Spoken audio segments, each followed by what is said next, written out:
ভালো কোনো খাবার খাবো, কোথায় খাবো, এই প্রশ্ন বোধহয় উকি দিচ্ছে এখন শহরবাসীর মনে। বিরিয়ানিতে বা বিরিয়ানির মাংসতে মিলেছিল পোকা, আর তারপরেই বোধহয় হুঁশ ফিরেছে প্রশাসনের। সজাগ হয়েছে বা তাদের চোখ খুলেছে, কারণ লাগাতার শহর জুড়ে এখন চলছে খাদ্য দপ্তরের বিশেষ হানা। মিষ্টির দোকান, কেক পেস্ট্রির দোকান, এমনকি স্ট্রিট ফুডের দোকান কিংবা বড় নামজাদা দোকান, যে কোনো হোটেল রেস্টুরেন্টে সরাসরি পৌঁছে যাচ্ছে খাদ্য দপ্তরের আধিকারিকরা। তো প্রশ্ন যেটা নিয়ে শুরু করেছিলাম যে আমরা ভালো কিছু খাবো, কোথায় খাবো, এই প্রশ্ন এখন অবশ্যই উঁকি দিচ্ছে। কেন এই প্রশ্ন উঁকি দিচ্ছে? আমরা কথা বলতে বলতে যদি বলি যে আজ যখন খাদ্য দপ্তরের হানা সেবক রোডস্থিত কসমস মলের ভেতরে থাকা বিভিন্ন দোকানগুলোতে হচ্ছিল, বা বিভিন্ন আইসক্রিম পার্লার কিংবা কেক পেস্ট্রির দোকান কিংবা চায়ের দোকান, বিভিন্ন যে দোকানগুলো রয়েছে, পার্লারগুলো রয়েছে, সেখানে যখন হানা দিয়ে দেওয়া হয়েছে, সেই মুহূর্তে কিন্তু চক্ষু চড়ক গাছ হয়েছে আমাদের সকলের। একবার আমরা সেই দৃশ্য আপনাদেরকে দেখাবো। দেখুন, আইসক্রিমের পার্লার, আমরা সেখানে জিএসটি দিয়ে, ট্যাক্স দিয়ে, সমস্ত কিছু দিয়ে যে আইসক্রিম আমরা কিনে খাচ্ছি, সেই আইসক্রিমের পার্লারের ভেতরে আরশোলা গিজগিজ করছে।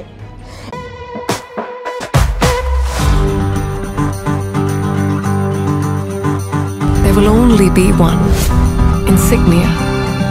এবার দেখুন, যেখানে আমরা বসে একটু সন্ধ্যাবেলায় হয়তো একটা ব্রেড টোস্টের সঙ্গে একটা ভালো চা খাবো, আর সেখানে গিয়ে বসছি একটু আরামদায়ক পরিস্থিতিতে, সেখানে কি দেখছি, ব্রেডটা একবার দেখুন। যেই ব্রেডটা আমরা দেখাচ্ছি, এটা একবার দেখুন।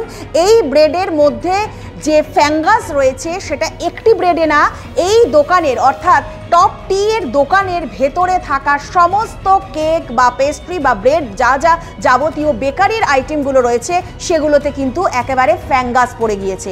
ভাবুন তো, আমরা যেই খাবার শীততাপ নিয়ন্ত্রিত এই সমস্ত পার্লারগুলোতে, এই সমস্ত দোকানগুলোতে গিয়ে জিএসটি, ট্যাক্স সমস্ত কিছু দিয়ে খাবার খাচ্ছি, সেই দোকানের যে খাবার পরিবেশন করা হচ্ছে, সেই খাবার আমরা কি খাচ্ছি, আমাদের স্বাস্থ্যের জন্য বা আমাদের শিশুদের স্বাস্থ্যের জন্য বা বয়স্ক নাগরিকদের স্বাস্থ্যের জন্য কতটা ক্ষতিকারক, এরা কি একবারও ভাবছেন না যে যেই খাবার তারা পরিবেশন করছেন, যার জন্য তারা অতিরিক্ত মূল্য ধার্য করছে, যার জন্য অতিরিক্ত ট্যাক্স দেওয়া হচ্ছে, তারা এই রকম খাবার, এমনকি বড় রেস্টুরেন্টে থাকা চিলি ফ্লেক্সের মধ্যেও আরশোলা গিজগিজ করছে।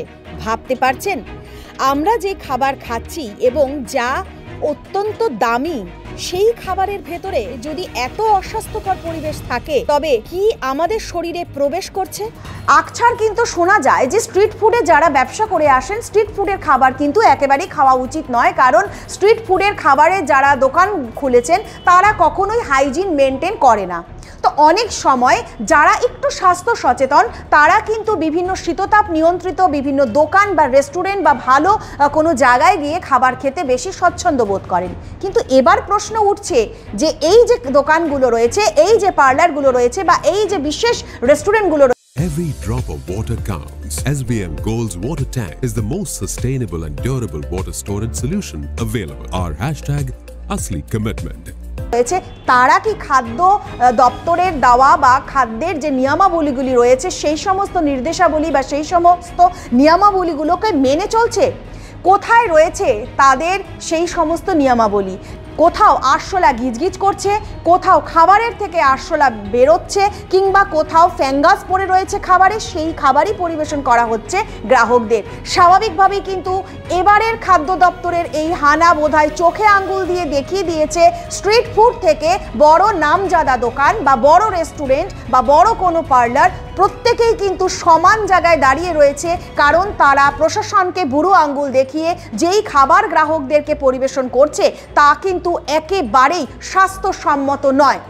চটজলদি বোধহয় এদের বিরুদ্ধে আইনত ব্যবস্থা অবশ্যই গ্রহণ করা উচিত, কারণ আজ যখন কসমস মলের আইসক্রিমের দোকান কিংবা টপ টি হাউসের যে দোকান রয়েছে সেখানে, বা অন্যান্য যে সমস্ত রেস্টুরেন্টগুলো রয়েছে, সেখানে যখন খাদ্য দপ্তরের হানা দেওয়া হয়েছে, তারা নোটিশ জারি করেছে এবং তারা 7 দিনের মধ্যে সমস্ত কিছু ঠিক করতে বলেছে। কিন্তু প্রশ্ন হলো, যখন খাদ্য দপ্তরের হানা বন্ধ হয়ে যাবে, আবার কি এই পরিস্থিতি একই জায়গায় চলে আসবে না? এই প্রশ্নও কিন্তু অবশ্যই উকি দিচ্ছে। দিচ্ছে। তাই স্বাভাবিকভাবে বোধহয় এখন শহরের মানুষকেই সচেতন হতে হবে যে শীততাপ নিয়ন্ত্রিত দোকানে গেলেই যে ভালো খাবার মিলবে তা কিন্তু নয়। বোধহয় এই ধারণার থেকে আমাদেরকে সরে আসতে হবে, কারণ যেখানে আমরা সবথেকে বেশি জিএসটি বা অন্যান্য সমস্ত ট্যাক্স পেমেন্ট করছি, তারপরেও যখন এই খাবার পরিবেশন করা হচ্ছে গ্রাহকদের, তা কিন্তু শুধুমাত্র অপরাধ বলে বোধহয় ভুল হবে, ঘৃণ্য অপরাধ বললে বোধহয় ঠিক হবে। নানান আপডেটের সঙ্গে আমি সৌমি, আমার সহযোগী শুভম ফের হাজির থাকছি। ধন্যবাদ। Hi, this is Chef Ranveer Brar, and I'm here to tell you that also gives me the license to guarantee you brilliance on behalf of IIHM. Join International Institute of Hotel Management.